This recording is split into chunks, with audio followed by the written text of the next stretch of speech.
Welcome everyone to our first edition of Fridays with CVS and what we hope will become a regular webinar fixture in your calendars. The Commission on Volcanogenic Sediments has relaunched this year since Andrea and I took over as co-chairs about a year ago. And this webinar series is part of a series of new activities that we hope will develop over this coming year.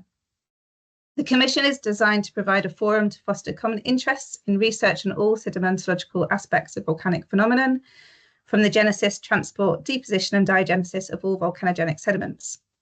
The scope of CVS is broad, from ash clouds to debris avalanches, from process to product, from hazard analysis to constructing Buchs models, from modern to ancient systems, from purely volcanological to purely sedimentological perspectives.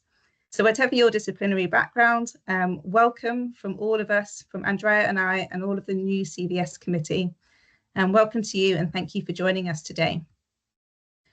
I'm delighted to welcome our very first seminar speaker, Dr. David Buchs of the University of Cardiff. David is a field geologist interested in volcano sedimentary processes and the formation and evolution of submarine to subaerial volcanic systems.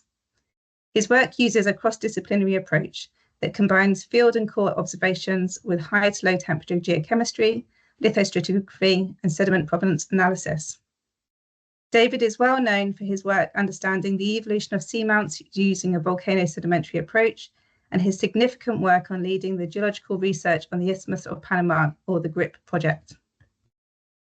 I was lucky enough to sail with David on an IODP Expedition 330 to the Louisville seamounts back in 2010, and I'm really excited to have this opportunity to discover the advances we've made in understanding intraplate volcanism since then. So now, for a talk titled Volcaniclastic Insight into the Formation of Intraplate Oceanic Volcanoes, Sailing as a Sedimentologist on IODP Expeditions 330 and 391, that's the Louisville seamounts and Walvis Ridge, I'll hand you over to David. Thanks very much. Yeah, thanks a lot, Becky, for this very nice presentation and also for successfully managing to read my overly lengthy title.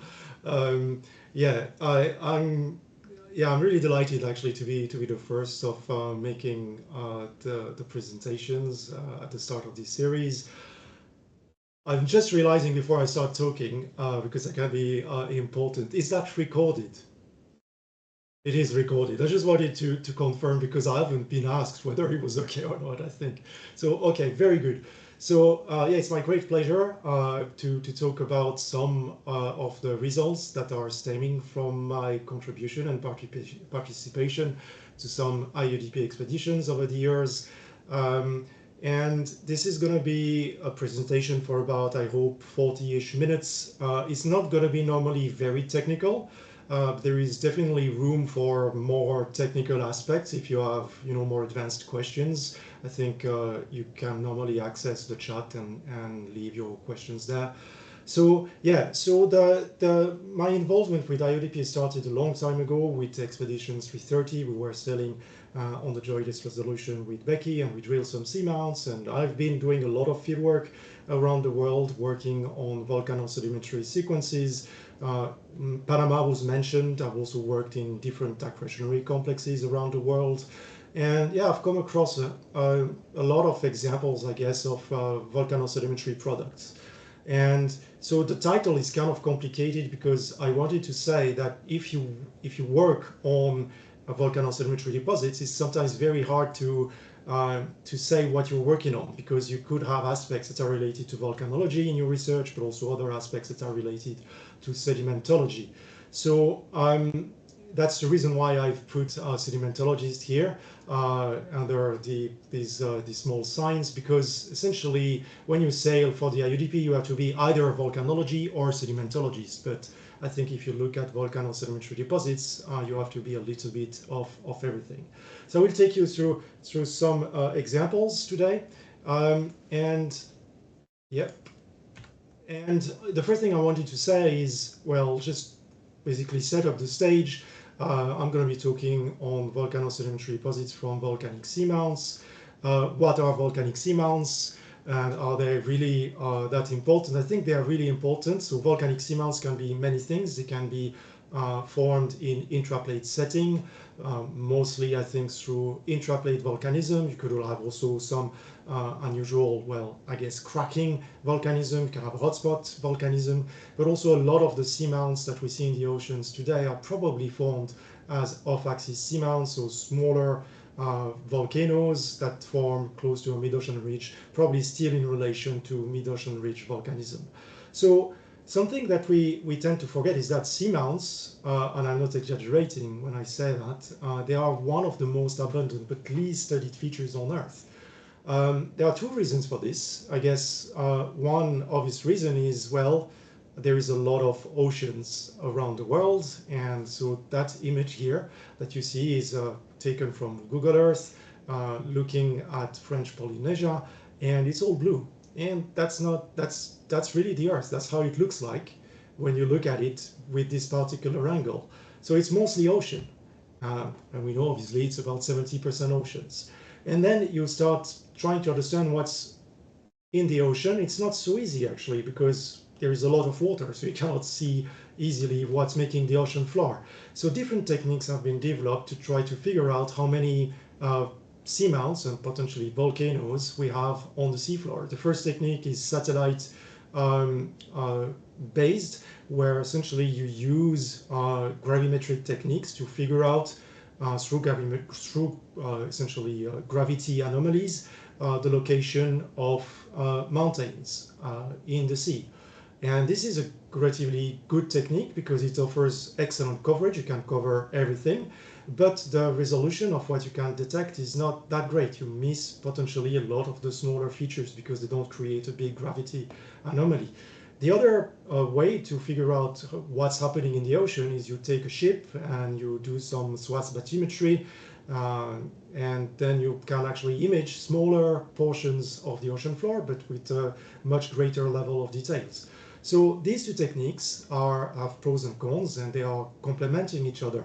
And if you combine them, and that's basically what the image in the right-hand side is showing here, you can come up with an estimate of the total number of seamounts. And you realize when you do this that there are actually millions of seamounts in the oceans. Most of them, probably about 90% of them, are relatively small, below a few hundred meters in height. But yeah, overall, this is really a major feature of the Earth. And it's still poorly studied because, well, how do you study seamounts? So it's not really easy, right? You can use ships and you can do some dredging.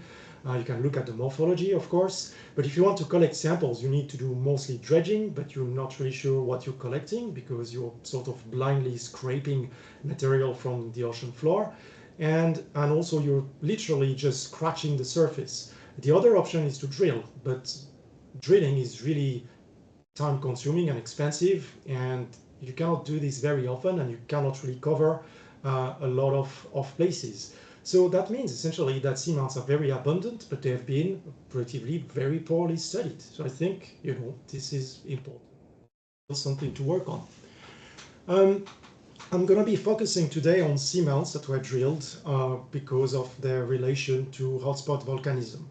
And this is a fairly elementary slide, but I thought it would be wise to perhaps show this at the beginning of this presentation so that we are all on the same page. So that's something that you can see. That's a model of evolution of oceanic islands that you can see if you open most textbooks. The evolution of an island here starts with the formation of a small seamount, which will probably be associated mostly with alkaline magmatism, so relatively low degrees of partial melting in the asthenospheric mantle underlying that growing edifice. And then with time, you shift the composition of the magma to tholeiitic magmatism, possibly. That's a model here that's based for Hawaii. And then you go to shallower marine conditions if you have enough volcanic growth on top of the hotspot.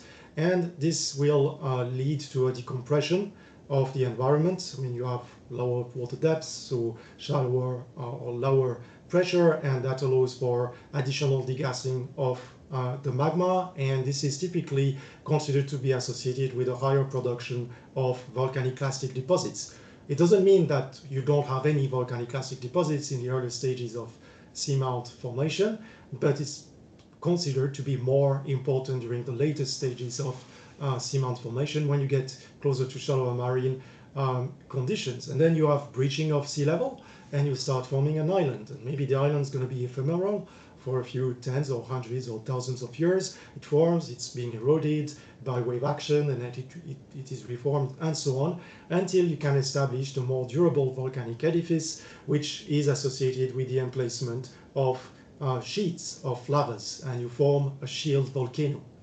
And during the whole process, because you have added a lot of material on top of the relatively elastic lithosphere, you have subsidence, and so the whole edifice is progressively subsiding. And at some point, volcanism, as the volcano is carried away from the hotspot or the anomalous melting region because of plate tectonics, you're going to have a shutdown of volcanic activity. So you stop constructional volcanic processes. And supposedly, well, it's kind of expected, I imagine, you have the taking over by erosional processes, and you start having the formation of a relatively flat top of the seamount, presumably because of mostly wave action. You can have some rejuvenated, a little bit of later stage volcanic activity. It's not still fully understood why that is. There are a few models around.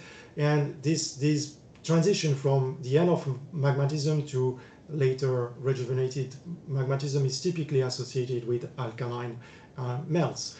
And eventually, well, all the volcanic activity is going to stop. That seamount can go down to a few kilometers below sea level because of subsidence, and eventually it will reach a subduction zone, and it will be recycled into the mantle or potentially collide with accretionary with the upper plate and form leave fragments in accretionary complexes. So you can also look at seamounts in accretionary complexes. The problem is you don't necessarily know where and how they form, because you only see bits and pieces without the original context of formation. So how much do we actually know about intraplate ocean volcanism? Because I've shown you this model that's been developed for the Hawaiian Islands, because it's and the Emperor Seamount chain. It's well constrained by studies along the Hawaiian Emperor Seamount. But what about all the other thousands to millions of seamounts in the ocean? Well, most of them are not forming oceanic islands, but there are still, thousands of seamounts that in the past were oceanic islands. But the fact is, we don't really know much about that because we've not sampled many seamounts. If you look at, again, this Google Earth view here, I've added some information from all the deep sea drilling that has been done in the same area, and you can see that only a few of these dots, so that corresponds to the different stages of the implementation of the IODP and what was previously called the ODP and the SDP, so all the international drilling programs through time. You can see that only a few of these are actually located along or at some the hotspot chains.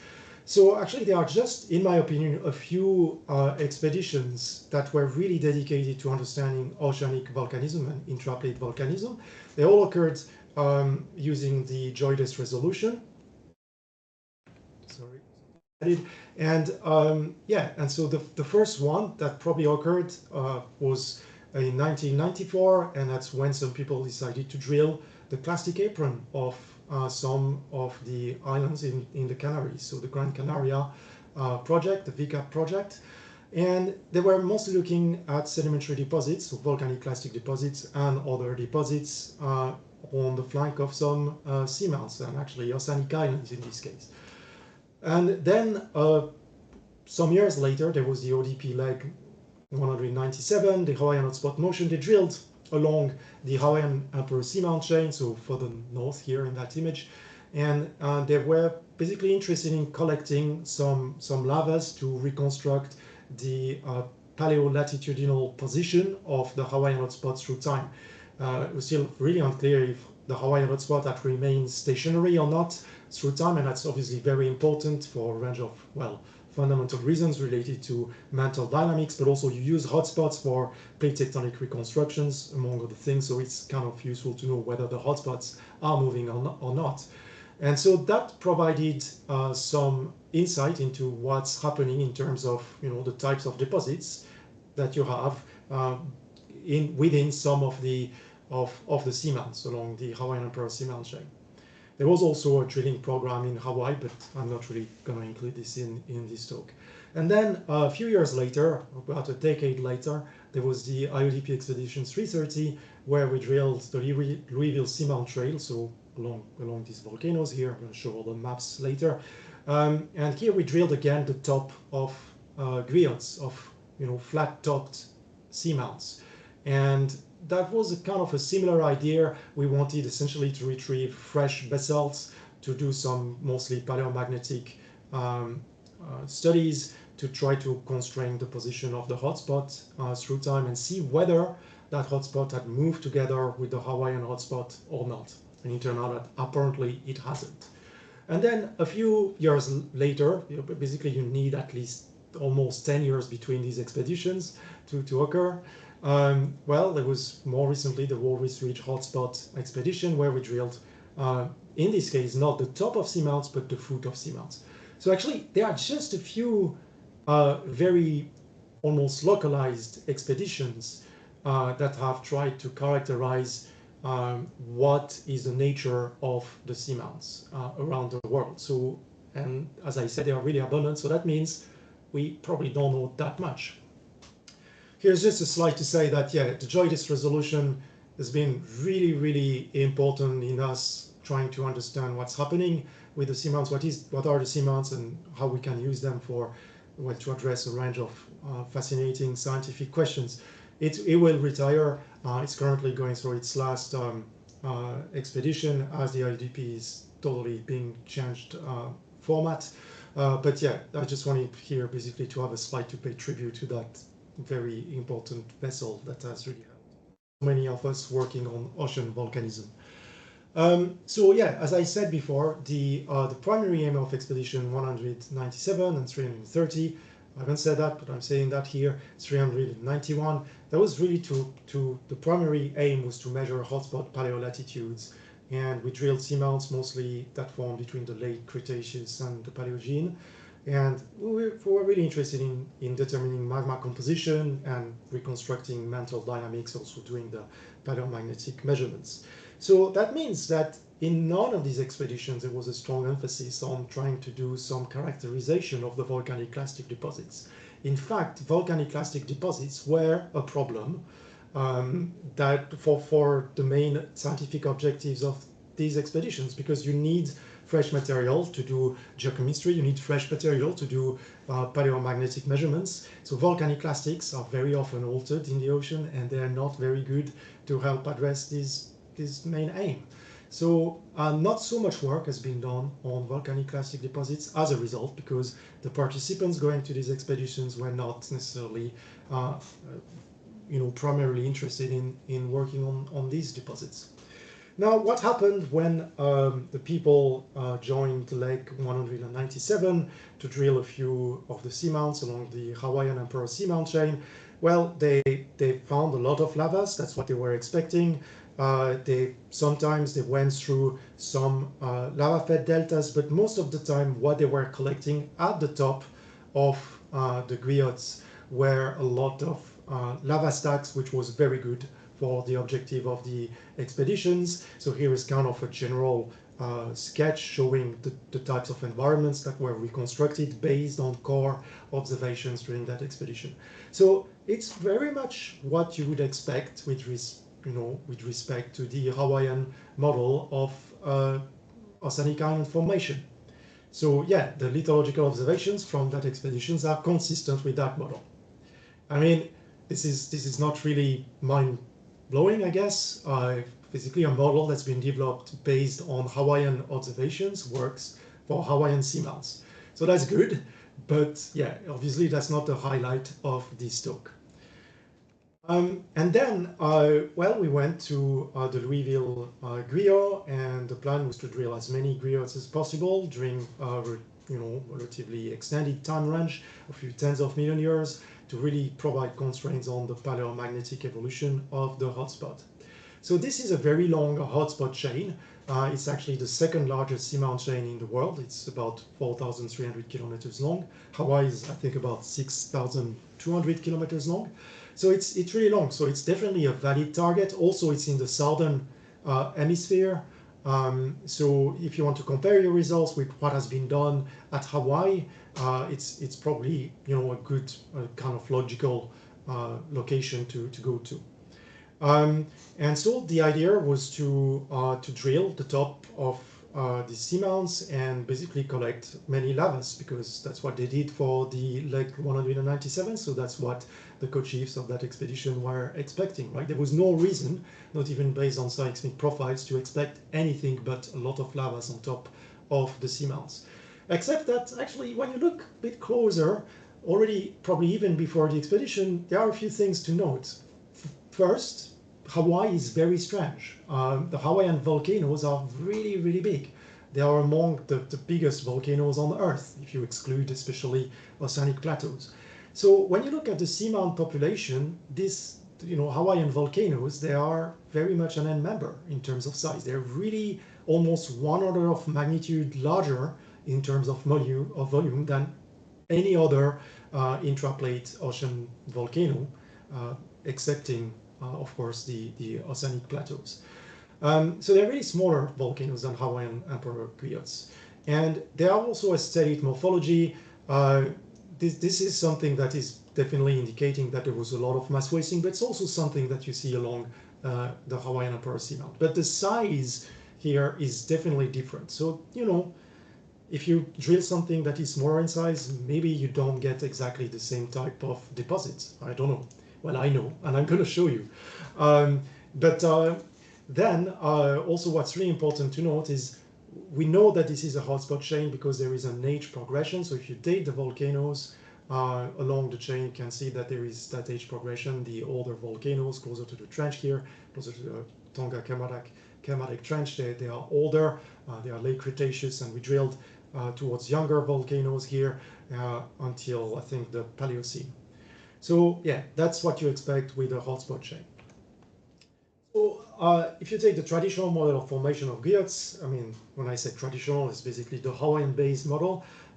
What you would expect the summit platforms to reflect is coastal erosion and wave planation, because you've eroded the top of the shield of the shield volcano at the top of the seamount or the island originally. If you are in lower latitude conditions, you might have efficient reef growth, which is not something that we were expecting for that expedition, and we didn't have much reef because it was about 50 degrees latitude south when the seamounts formed, so the conditions are not ideal for reef growth, especially coral reef growth. And another point that's interesting to note here is that it's not typically considered that these flat-top seamounts are formed because of constructional volcanic processes. Although some people recognize that you can have submarine calderas, and that can definitely define the geometry of the upper part of the seamounts. Typically, this is not something that you will read when you look for models of formation of griots. Although there was an idea that was debated in the 50s and in the 60s when people were starting the investigation of the bathymetry of the Pacific Ocean, they were considering different models, but that explanation was relatively quickly abandoned. So for those of you that have not been on an expedition before, I thought I might spend just a few slides showing to you a little bit how it looks like. And to give you also a little bit of the context of how the work is done and how the cores are collected. So typically the science party comes from all around the world because that's the international drilling project. And when you get on the ship and you get basic training for a few things you will have to do. You learn how the IODP is working. So importantly, you're not only doing the job for that expedition, you're also providing a report. You do the core descriptions, and all this feeds into some legacy materials and data that are accessible to any one of us. If you have a research project, you can apply to have a look well, you can very easily actually go and have a look at the cores. They can be extracted from the core repository for you to have a proper look. You can also, if you want to, you can take some samples. They are highly valuable. So you need good scientific justification to basically take these samples out, but they are still accessible. So there is that massive legacy that is still worth, using, and especially revisiting now that the IODP is going to change in the future, and we're not going to do so much, especially hard rock deep sea drilling in a close future. Maybe the Chinese will, but at least the IODP consortium probably will not. So yeah, so you get on the ship, get everything ready, you start adjusting to your time shifts. You will work, you will have people working all the time on the ship, because when you start drilling, you don't stop the drilling because you need some rest. You have shifts, and so it's a big, essentially description, coring factory that's always going. So there's a lot of people obviously on the ship that have nothing to do directly with the science. They're just here to make the ship run. It's a big ship, and also so there is about 100 people on board, and there are a lot of technicians and people in charge of course, the coring, but also all the other aspects like cooking. We often say the cook is the most important person on board, and so on and so on. And so then you start actually getting cores if you're lucky. They get on the core deck or the catwalk, as we call it on the vessel, and you here have a core liner, which is a bit flexible because that's the first recovered material from Expedition 330. So it was sort of foraminiferal ooze that was sitting on top, probably in like submarine dunes on top of the Guio. And so we got this in a core liner. The core liner is carried here, and then it's cut in small pieces, and all these pieces will be treated independently afterwards to get geophysical measurements. You get that in the lab, so you get like your pieces of cores. You get them in some of the labs. You start doing some geophysical measurements, especially gamma ray, and then you split the cores in half, and you will work on what's called the archive half, which is the part that will not be used for personal sampling or any sampling. That's kind of the high valuable legacy material that shouldn't be used and destructed through scientific research. And there is the other half, which is what we call the working half part, which we use for sampling. So we do some sampling on the ship. We can do geochemistry, we can do XRD, there's some paleomag measurements, some phys props, physical properties measurements that can be done, and so on and so on.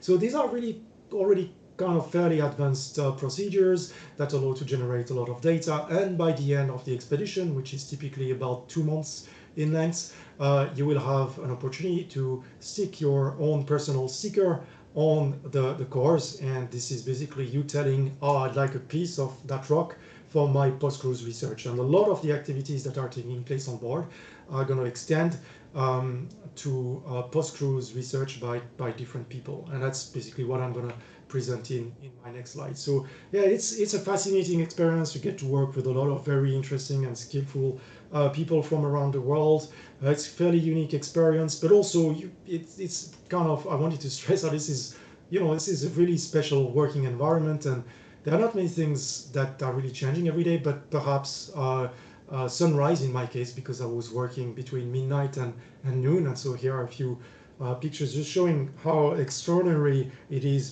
basically to have an opportunity to work 2 months in the middle of the sea to try to collect stuff from very often a few kilometers down from the seafloor. So it's a fantastic experience. There's still going to be IODP expeditions, but more focused on soft sediments recovered by piston coring in the future. So if people are considering this, I mean, you can get some volcaniclastics with the forthcoming expeditions. That's really an interesting activity. So what we got during our expedition is sort of synthesized here. We drilled a few seamounts. Sometimes we had a couple of cores in some of the seamounts. And we did all the lithostratigraphic observations on the vessel. So we were really lucky. We had up to 85 percent core recovery, which is really high, which was kind of unexpected because during what we call a hard rock expedition, so when you expect to drill mostly basalts, typically you have a much lower recovery rate of, typically below 50%. The thing is, we didn't drill so many lavas. You can see here the legend for lavas is greenish colors. There were not so many lavas.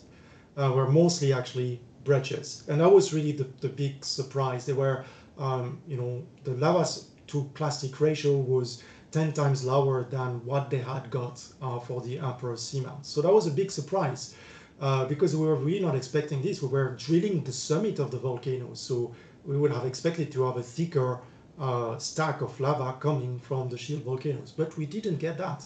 And actually, a lot of the clastic material was also maybe surprisingly at the time appeared to be degassed. So that meant that even though these breccias were quite abundant, they were not the breccias placed on the flank of the seamounts during the seamount stage. They were breccia formed when the lava could almost entirely degas, so potentially even breccia formed through the emplacement of lavas emitted from subaerial vents.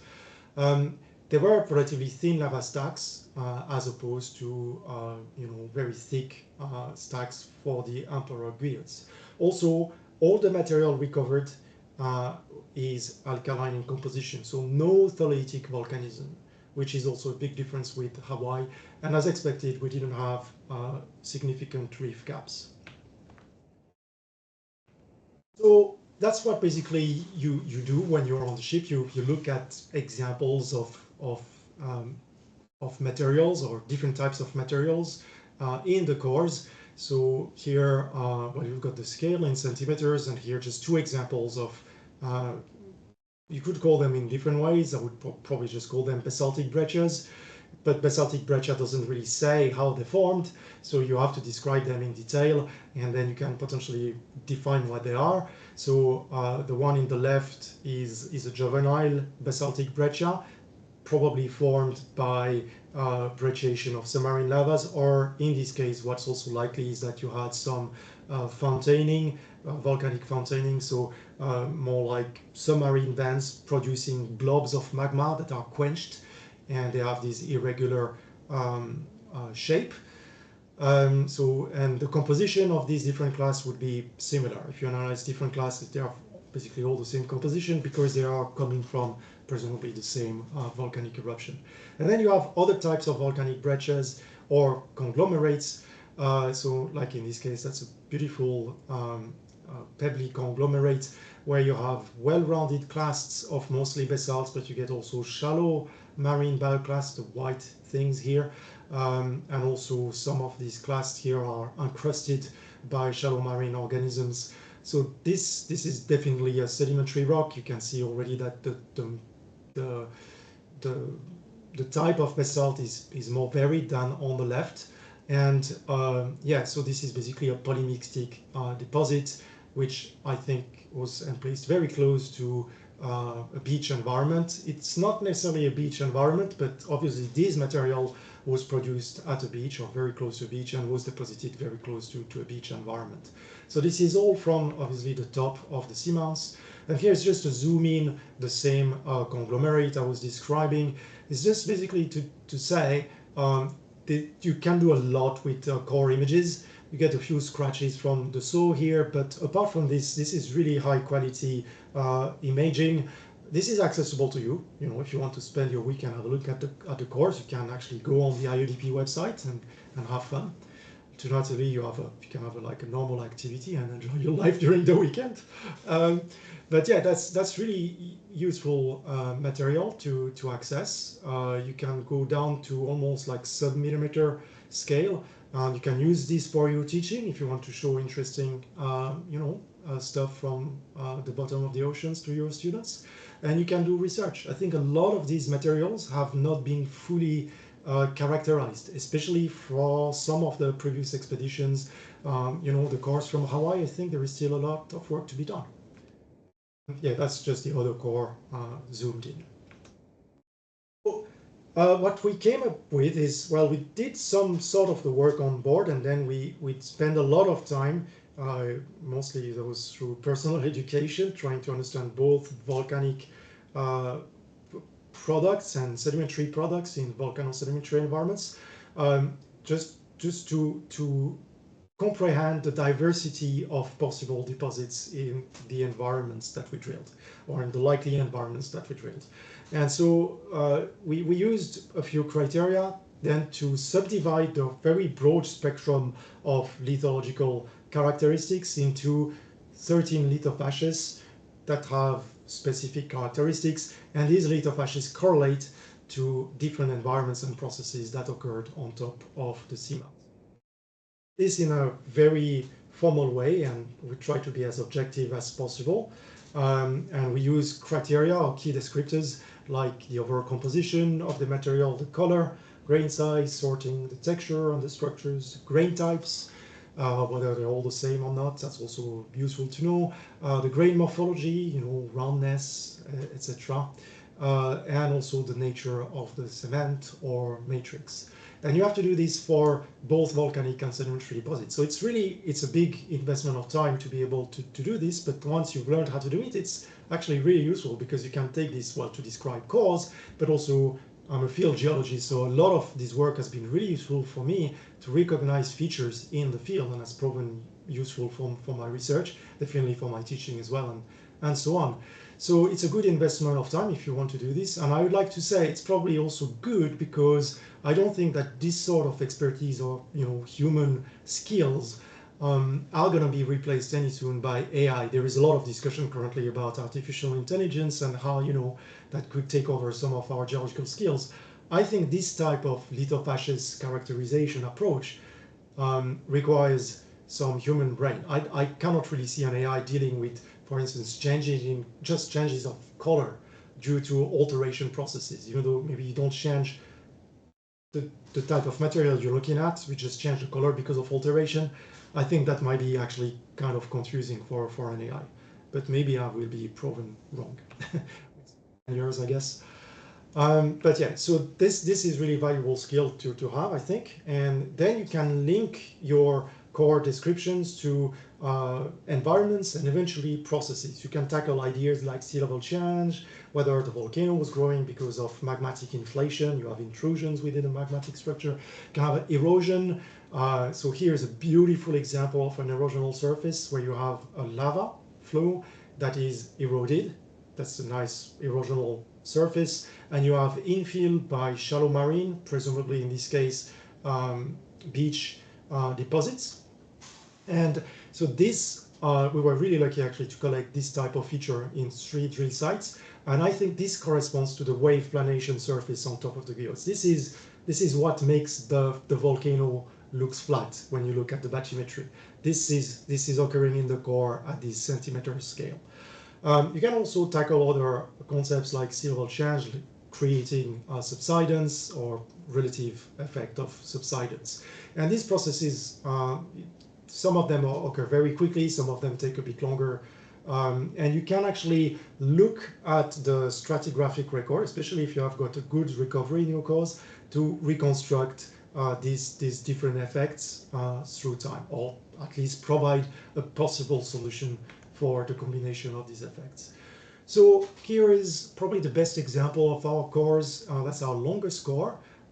That's coming from this seamount here, which we call the Rigil seamount. So that's this drill site here close to the border of the summit platform. It was mostly all volcaniclastic deposits, so hyaloclastites and basaltic breccias.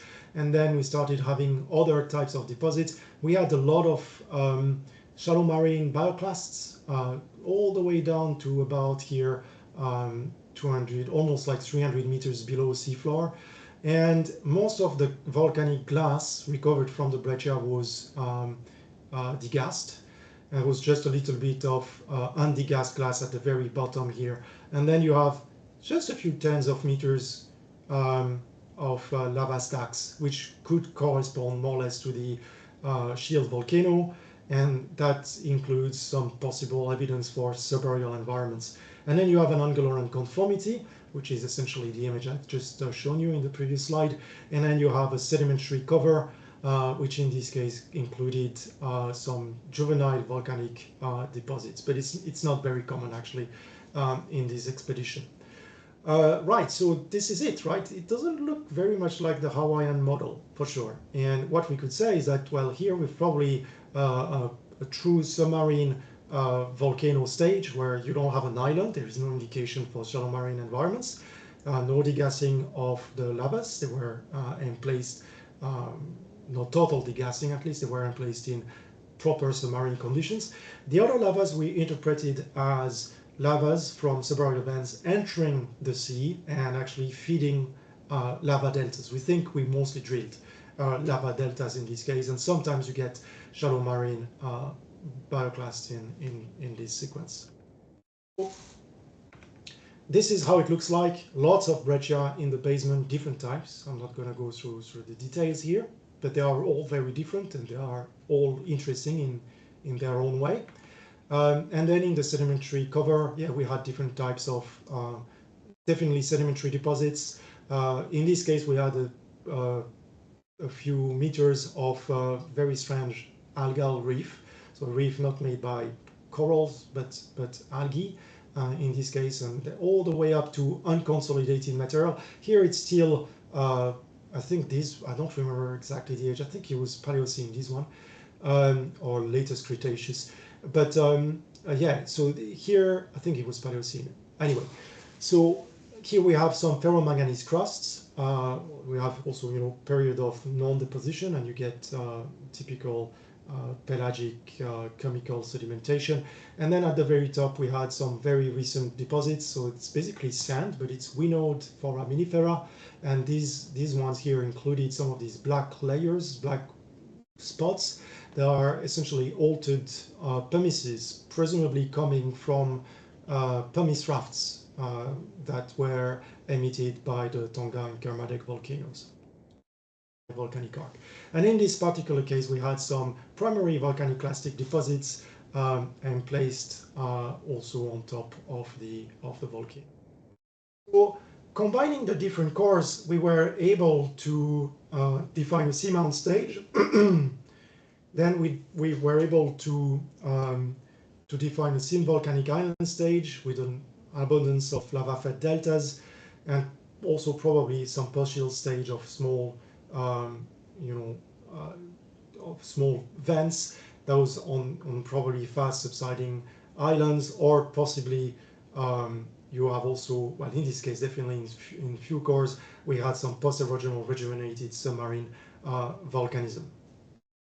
So because of the diversity of volcaniclastic deposits, we were able to do this, and our model in the end of island formation looks a bit like the Hawaiian model, but it's not exactly the same. The main difference is we had actually smaller volcanoes, and we think they were subject to more erosional processes even during the volcanic growth of the island, and that led to the formation of many lava fed deltas. And so when you drill the top of the summit platforms, you're very likely gonna have a lot of breccia and not so much thick stacks of lavas like you have for Hawaii. So the key ideas here that we can apply for high latitude seamounts that are placed on fast moving plate settings. So fast moving in the sense the Pacific plate moves very quickly on top of the mantle. So that means if you want to form an island, you need very high rate of magma production compared to, for instance, the Atlantic, where the plate doesn't move very quickly. So we had very clearly some complex interactions of volcanic constructional and erosional processes. It's not only erosional. I think it's okay, the erosion plays a role in the formation of the summit platforms, but because you have a lot of lava-fed deltas, I mean, this is still probably to some extent constructional. I think that the Louisville Guillot, they are probably the most common type of island formation in the Pacific, and therefore probably also in the world, because they are the sort of size that you see more often around the world. Hawaii is really big. Hawaiian volcanoes are really big. Louisville volcanoes have the sort of size that is more commonly seen for ancient oceanic islands around the world. And so, yeah, obviously, understanding the nature and formation of volcanic plastics is important to understand what's happening. And I'm realizing I don't have a lot of time, but I will try to go quickly through the new results coming from Expeditions 391. And I'm going to really focus on, well, the key question, which is what we drilled there. Does it look like what you would expect after drilling Hawaii and Louisville? So similar to Hawaii and Louisville, we have an age progression. The chain here along the Walvis Ridge is not that big because it's a slow-moving plate setting. So it took a longer time to form this chain. Not necessarily a longer time, but the chain, the rate of island migration was not as high as in for the Pacific. That chain is about 3,000 kilometers long. And I'm just going to give you one example here today, which is, I think, interesting. We drilled the foot of seamounts, as I said before. And in this case, for site 1578, we drilled the foot of this seamount, which is complex, it's big. It's big, it has several apparently volcanic centers, at least summits. Maybe this is another volcano that has kind of coalesced with this larger volcano here. We were not sure whether it was subaerial or not, whether it was forming an island or not before we drilled and looked at the cores. And yeah, it was 4 kilometers deep, but the summit here is about two kilometers deep. So this is a fairly large volcano. So what did we find? Anything looking like the models I've shown so far? Well, not really. What we found was a lot of sediments on top, although we tried really to avoid sedimentary cover because we really wanted to go quickly into the basalts, and especially the fresh basalts, to address the paleomagnetic aims of the expedition. So we went mostly through a sedimentary cover that is mostly chalk, basically, yeah, calcareous ooze, and then you go into chalk when it gets more consolidated. And then we had some lavas, and we didn't get a lot of pillows at first. We had a lot of thick lavas. Some of them were 15 meters thick, like really, really bizarrely thick lavas. And then we had interpreted chalk deposits and volcanosedimentary deposits, all the way almost down to the bottom of that core, and we went, down to a bit more than 480 meters below seafloor. So here, there were a few tephra layers in the sedimentary cover, but no breccia. There was actually no breccia. And so it's really not something you would expect if you drill the foot of a seamount, where all the models are telling you, well, you'll have this plastic apron full of material coming down the slopes. We had these very bizarre thick lavas, and then we had also a lot of pillows, and there were some volcaniclastics. So there were some amazing volcaniclastic deposits. It was kind of a volcaniclastic dream there. So we had some tephra layers in the sedimentary cover mostly. Some of them are white in color because they are fairly silicic. Then we have more mafic, possibly tephra layers. They are very often bioturbated, so you see the bioturbation, and it's interbedded with chalk as well. And then you have these amazing, what I can say for sure now, are primary volcaniclastic turbidites. So really, really beautiful turbidites with sub-millimeter lamination. They are really the most beautiful turbidites I've ever seen, with here some nice cross laminae. Here you have some mudclasts. This is basically disaggregated primary volcaniclastic material has been recycled in a normally graded, in this case, bed. So yeah, a lot of really exciting deposits, and you can look at them with the onboard ACM when it's not consolidated. So it was beautiful tephras here with coccolith. And then, yeah, the volcaniclastic turbidites, sometimes they include fresh volcanic shards, and that's all Paleocene. So that was really cool to see. They're not necessarily very big, but they are fresh, so you can analyze them. And you can see that actually they are compositionally homogeneous. So they are definitely primary, and they are vesicular, and sometimes you get almost like, very elongated like bubbles. Sometimes they are more like spherical or slightly elongated bubbles. It's possible that this is actually reflecting submarine volcanic activity, and it's embedded with lavas that have not been transported or that have not been moving for likely so many kilometers on the seafloor, although it's hard to say for sure. Then there were some more volcanic shards that were more angular. So these ones, they are typically the spalling of quenched lavas. And there were some more like epiclastic sedimentary turbidites with a range of grains, including all the way down, and it's really important, to almost the bottom of the core in D here. We have evidence for shallow marine environment. So here is a rounded red algae. This is coming from a shallow marine environment. So that means that all that sequence here occurred at the foot of an oceanic island, or an oceanic island, maybe in the sedimentary cover here, that had recently drawn because of subsidence. So I think this is quite interesting, because it shows that you had probably several vents to produce both the lavas that we drilled, and at the same time to have the primary vitric volcaniclastic turbidites, and then, well, maybe you still have ongoing volcanic activity from possibly other islands in the cover to explain the relatively late stage and placement of some of the tephra layers. So it is a very interesting and not so simple volcaniclastic record. I'm going to skip the two next slides, although they're cool looking. I think I don't have the time. I can use them for questions. I'm going to skip this one as well. I just wanted to show you this. So just focus maybe here on these diagrams. That's the task diagram on site U1578, so the black dots. So this is the composition measured by quantitative SEM of all the fresh glass shards in the site I just showed you.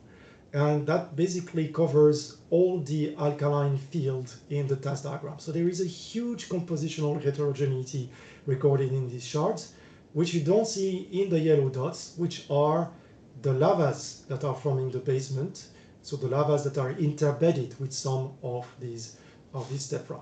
So it's quite remarkable. And we had also rhyolitic material, which is the first time I think it's recorded in the South Atlantic. So it's peralkaline rhyolitic.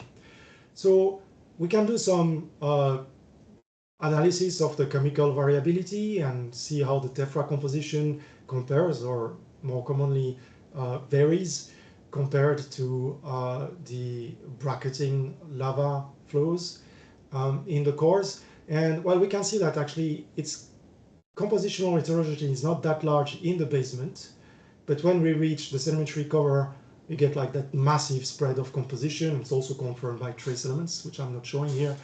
But yeah, there are definitely a lot of also magmatic information in these shards. But just, using the geochemistry for volcanosedimentary to answer volcanosedimentary questions, you can do a lot, especially to determine whether these deposits are primary or not. We have analyzed the fresh shards also by LAICPMS. You can actually figure out different generations of shards, so showing that we had probably several vents contributing to the formation of the volcanic basement that we drill at this site. Also, I analyzed some altered tephra layers or volcaniclastic turbidite layers to work on alteration patterns. And what's interesting is that you see that almost everything is mobile, including rare earth elements. So this has some interesting implication if you're considering to use, for instance, the composition of pelagic sediments to address paleoceanographic questions. So I'm working on this in collaboration with some paleontologists, and it's kind of good fun. So our conclusions are that, well, yeah, lithostratigraphic core and microscope petrographic observations support a complex volcanic history during the formation of islands. We've got both effusive and explosive volcanism. I think the volcaniclastic turbidites are coming from submarine explosive volcanism. We're trying to determine depths of eruption now. Hopefully we have some good results using volatile contents. We can also reconstruct erosional processes by looking at the cores. And we've got large seamounts there, and they were ancient oceanic islands. And they are complex 3D features because we don't have the breccia layers that you would expect to see everywhere around, a volcano, if they were just simple, like what has been shown on the 2D Hawaiian or Louisville type models. Yeah, they are really complex. And I think, I mean, it's kind of obvious, I guess, or expected, but I think essentially big ocean volcanoes are as complex as big subaerial volcanoes. You can have several vents, you can have magma being carried all the way up to the surface, but you can also lateral vents and so on. I think that's basically what our expedition is showing for the first time. It's probably a totally expected result if you're a volcanologist working on land, but to be able to document this at a single seamount in the middle of the ocean, I think is quite exciting.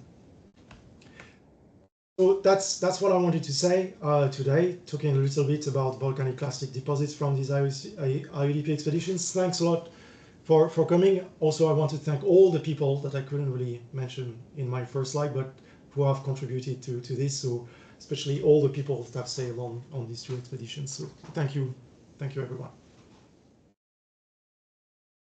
Thanks very much, David. And I think everyone's going to clapping, but we can't hear everybody do so.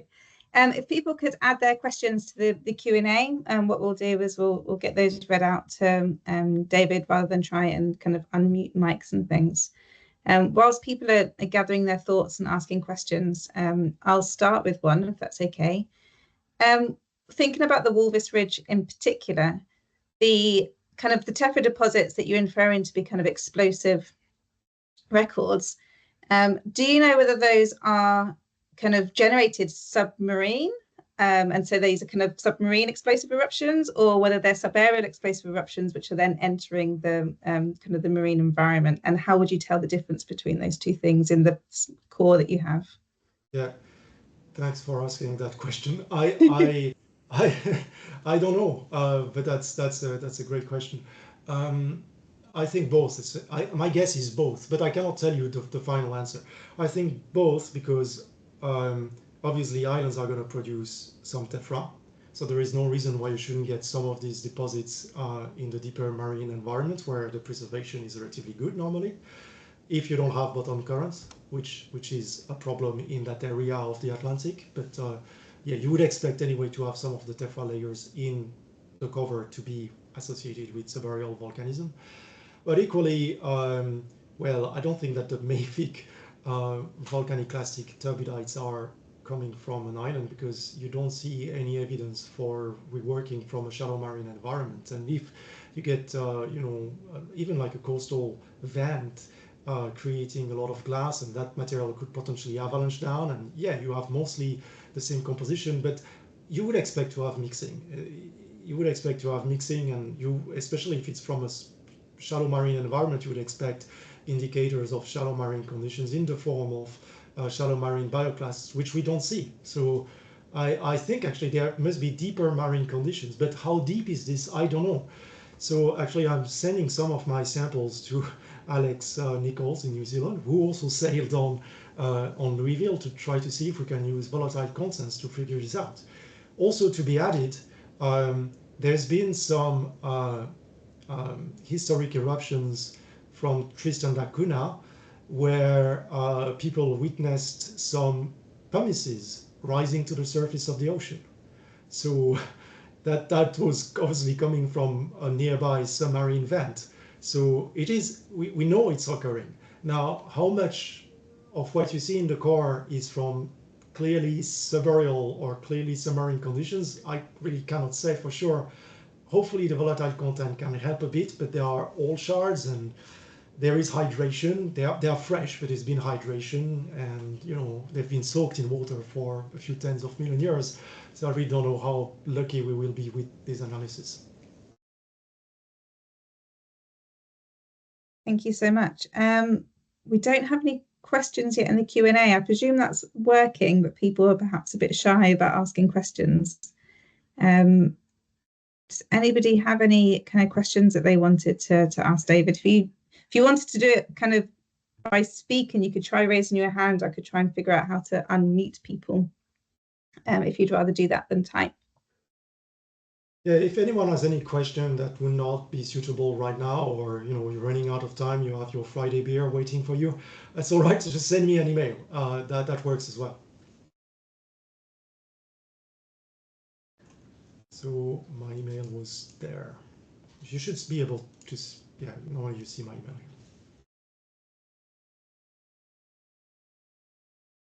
here. Okay.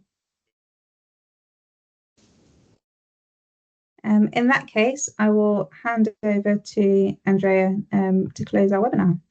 So thanks a lot, David, and thanks everyone for coming to this first webinar we organized, and we would like to see you next month on July. We will have another webinar. We will be back on our social media soon with all the with title and with the topic of the next webinar on July. So follow us on our social media, on Facebook, on LinkedIn, on Instagram, on Twitter, that now I discovered X, so I'm quite old probably because I don't use Twitter. Anyway, follow us on our social media. We have also a website, which is linked directly to the YAPSE website, so you can find us easily. And see you on July. And thanks a lot again, David, for your great presentation, because I really enjoy your presentation. Thanks. Yeah, consider also that the webinar of today has been recorded, so you will find it on our YouTube channel too. Okay, thanks very much. Just like to, on behalf of everybody, thank you again, David, for a fantastic presentation. And thanks everybody to joining us. Bye.